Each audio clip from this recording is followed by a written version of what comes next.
Apple is one of the most secretive companies in the world, hardly ever mentioning any project, product, or initiative until it is completely refined.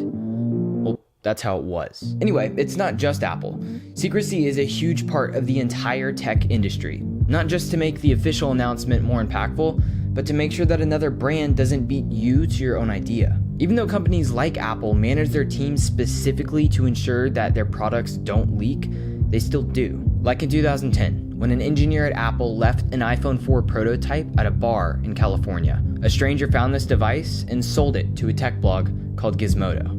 Gizmodo published photos and details that revealed some key design changes on the iPhone 4, like the front-facing camera and flat metal edges, months before Apple's official announcement. Thankfully, nothing like that ever happened again. Until this October, when someone somehow acquired 200 unreleased M4 MacBook Pros, and they didn't just have them, they started selling them on a Facebook group as well. A couple of Russian YouTubers even made full unboxing videos of these MacBooks, showing the changes that Apple made and the speed of these laptops that people aren't even supposed to know exist. Tech is not supposed to leak, and it still does. But why? It's not always as simple as an employee leaving a device at a bar or someone getting their hands on 200 unreleased MacBooks. Leaks can actually come from multiple sources, the most common of which are supply chain leaks, accessory maker leaks, and insider leaks. First, we got supply chain leaks. Big tech companies, including Apple, rely on global suppliers to produce parts for their products. And sometimes these employees in the factories snap photos or leak information about the components they're working on, revealing details about upcoming devices before they're officially announced. Now we got accessory maker leaks. Third-party accessory makers like case or charging manufacturers will receive device specs early to prepare for launch. These companies will sometimes leak information about a new product's design. Think about it, just from a case for a phone, you can tell where the camera is, where the charging port is, placements of the buttons, or anything else that extrudes from the phone. And then we have insider leaks. Insider leaks can come from employees or contractors with access to some confidential information. Also, it's not super rare for companies to test products in real-world conditions, which can lead to leaks when those test devices are spotted or photographed in public. All of these leaks happen for a number of reasons with different motivations behind them. Sometimes it's monetary gain. People with knowledge or access to a prototype can sometimes sell information to a blog or a media outlet for a profit. Other times, leaks are about building a personal reputation. Being known as the person with accurate information can definitely boost someone's standing in the tech community, especially among enthusiasts. Also, sometimes it's just frustration and revenge.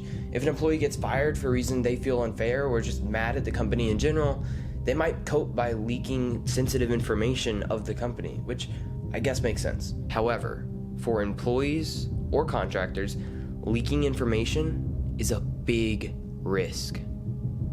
Yeah, companies like Apple have strict policies in place. Anyone caught leaking could face serious consequences, from just termination to legal action. This is why it's critical for leakers to remain anonymous. Being anonymous protects them from retaliation and legal consequences. But staying under the radar is becoming harder than ever as companies start using more powerful technology to track down where the leaks originated from, like monitoring internal communications or tracing document watermarks.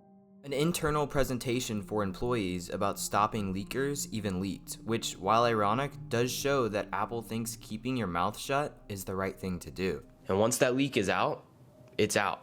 It'll spread to a bunch of blogs and tech websites like 9to5Mac, Mac Rumors, The Verge. And it's not just mainstream news outlets. Curated leaks can be a form of entertainment. This is Jon Prosser, host of the YouTube channel Front Page Tech, one of the largest YouTube channels focusing around Apple and their upcoming products. At Front Page Tech, they take these raw stories and leaks and package them into consumable, entertaining videos that anyone can watch. So I talked to Jon to find out more about leaks and where exactly they come from. Yeah. Oh, Tim, sorry. Hang on, listen. I got a kid calling me. He wants to know about leaks, so I gotta... No, I won't tell him anything that you didn't... Nope.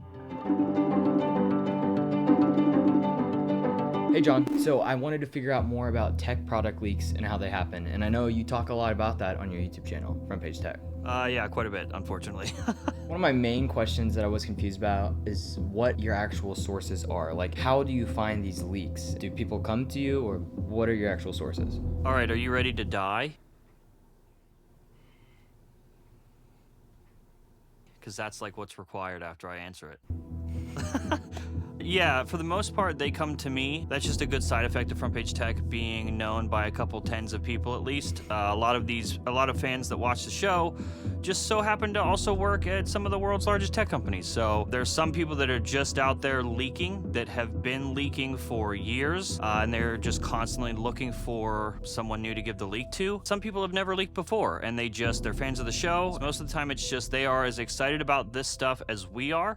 They're just as much fans of Apple or Samsung, Google, as much as we are. Being a part of the news cycle, being able to give people information early is the fun part. So a lot of times there's nothing like malicious about it, and they're just it's just right place, right time. And like you said, these people are working at some of the largest tech companies in the world. So it's probably a big risk whenever they actually do reach out to you to leak product. What are some measures that they take to not get caught? There's a lot. Sometimes people they don't think far enough ahead, and they're not as safe as they should be. Sometimes it's just a Twitter DM, which is maybe the worst possible way you could do that. But the people that have been doing it long enough, they know the proper channels to use, which are typically Signal or Telegram, something completely encrypted. And it just depends on sort of how high up the source goes. A lot of times, more than I care to admit, sources have purchased phones. So they'll purchase an Android phone just to download Signal, contact me with, and then they will literally destroy or throw the phone away. When I was the one putting the information out there,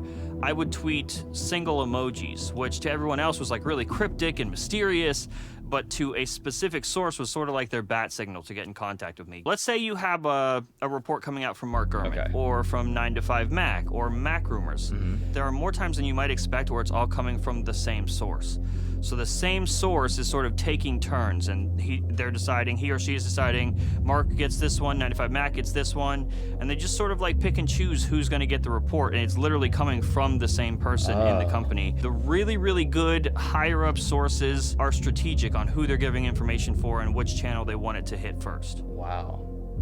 I never thought about that. Maybe someone at Apple is trying to set you up, and they're sending people your way to sort of trip you up and get you caught. Oh, that's crazy to think that there might be a whole team that's just dedicated to like fake leaks. Oh, there is. There's a security team that's completely dedicated to just this. Well, some executives at Apple reached out to you. I didn't say it. Somebody, maybe executives, who knows?